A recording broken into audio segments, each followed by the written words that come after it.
आज आमचे देशाची फायनान्स मिनिस्टर निर्मला सीतारामनजी हांच्यांनी लोकसभा भितर आज नवीन बजेट 2025-26 बजेट मांडलें आणि ताच्या भितर पळयतकच लक्षात आयलें की ह्या हातूंतले देशांतले सर्वसमावेशक अशें तें बजेट आसा. म्हळ्यार भितर युवा आसत, महिला आसत, फार्मर्स आसत, बिझनसमॅन आसत, ह्या सगळ्याच जाणांक ताचो फायदो मेळटलो अशें बजेट आसा.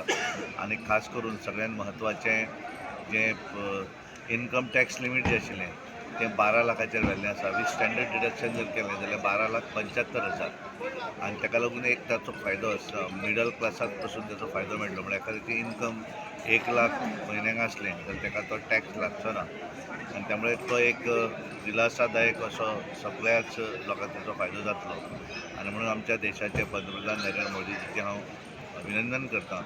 तांकां धन्यवाद दिता कारण तांच्यांनी बारीक मनशाक कसो फायदो जातलो तो पळयल्ले आसा. गोंयच्या दृश्टीन जर आमी विचार केलो जाल्यार ट्युरिजम सॅक्टरा भितर सुद्दां तांच्यांनी होम स्टे आसत, बाकीच्या सगळ्या हाका लागून ते बेनिफीट दिवप अशें ठरयल्लें आसा. ताचो फायदो जातलो आनी खास करून MSME आसत सॅक्टर, मुद्रा लोन आसत, ह्या सगळ्या हातूंतल्यान तांच्यांनी रिवायज केल्लें आसा जेणे करून हाचो फायदो सबंद देशांतल्या लोकांक जातलो. आनी म्हणून आज हें जें आज फायनान्स बजेट जें मांडलें ताका लागून तें बजेट हांव वेलकम करतां. आमची देशाची फायनान्स मिनिस्टर निर्मला सीतारामनजी आनी तशेंच देशाचे पंतप्रधान नरेंद्र मोदीजी हांचें अभिनंदन करतां. तांकां धन्यवाद दिता. थँक्यू.